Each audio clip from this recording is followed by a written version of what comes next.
आतंकवाद के खिलाफ सख्त कानून। लोकसभा में पीएम मोदी ने किया संबोधन। देश की संसद में बजट सत्र के अंतिम दिन शनिवार को श्री राम मंदिर पर धन्यवाद प्रस्ताव पेश किया गया। प्रधानमंत्री नरेंद्र मोदी ने संसद को संबोधित करते हुए कहा कि 17वीं लोकसभा के कई महत्वपूर्ण फैसले लिए और देश को उचित दिशा निर्देश का प्रयास किया। ये 5 साल रिफॉर्म्स, परफॉर्म्स और ट्रांसफॉर्म के रहे। आइए पढ़ते हैं पीएम मोदी के संबोधन की 10 बड़ी बातें। पीएम मोदी ने सांसदों का आभार व्यक्त किया। पहले में ये कहा, कोरोना काल में हमने सांसदों के सामने सांसद निधि छोड़ने का प्रस्ताव रखा तो उन्होंने बिना विलंब किए प्रस्ताव को मान लिया। प्रधानमंत्री ने कहा कि नए संसद भवन में संगोल को स्थापित किया गया, जिसमें विरासत का अंश और आजादी की पहली पल की झलक दिखती है।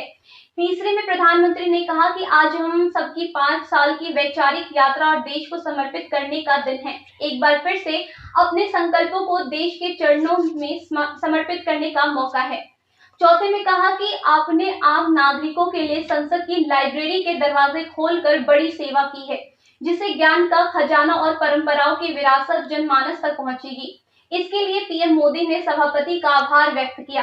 पांचवें में कहा कि मुझे विश्वास है कि हम आज 17वीं लोकसभा का समापन करेंगे और फिर नए संकल्प के साथ 18वीं लोकसभा में प्रवेश करेंगे। पीएम मोदी ने कहा कि पिछले 5 साल में कई सारे सुधार किए गए हैं। देश आज बदलाव की ओर तेजी से बढ़ रहा है और सभी सांसदों ने इस कार्य में अपनी भूमिका निभाई है। सातवें में कहा कि देशवासियों ने एक संविधान का सपना देखा था। इसी सदन ने लोगों के सपने को पूरा करते हुए धारा 370 हटा दिया। पीएम मोदी ने कहा कि पहले देश के लिए आतंकवाद एक नासूर बन गया था, जिसमें कई वीर जवान बलि चढ़ जाते थे, लेकिन इसी सदन ने आतंकवाद के खिलाफ सख्त कानून बनाए। 9वें में कहा कि अंग्रेजों के जमाने से चली आ रही न्याय व्यवस्था के नियमों में बदलाव किया गया। अब देशवासी गर्व से कहेंगे कि हम समाज में रहते हैं जहां दंड संहिता नहीं बल्कि न्याय संहिता को माना जाता है।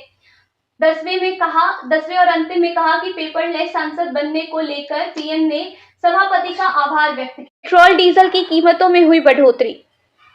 अंतर्राष्ट्रीय बाजार में कच्चे तेल की कीमत में हल्की बढ़ोतरी देखने को मिल रही है। शुक्रवार को ब्रेड फ्रूट $81.90 प्रति बैरल के भाव पर बंद हुआ। हालांकि फ्रूट की कीमत में इस बढ़ोतरी का पेट्रोल डीजल की कीमत पर ज्यादा असर देखने को नहीं मिल रहा। भारतीय तेल कंपनियों ने आज सुबह 6 बजे पेट्रोल डीजल की नई कीमत जारी कर दी है। देश के 4 महानगरों में से सिर्फ एक चेन्नई में पेट्रोल डीजल की कीमत में मामूली इजाफा हुआ है। इसके अलावा गुजरात, कर्नाटक, हरियाणा और पंजाब में भी ईंधन का भाव बढ़ गया है। वहीं तेलंगाना, उत्तर प्रदेश, केरल और हिमाचल प्रदेश में पेट्रोल डीजल की कीमत कम हो गई है। दिल्ली में पेट्रोल 96.72 और डीजल की कीमत 89.62।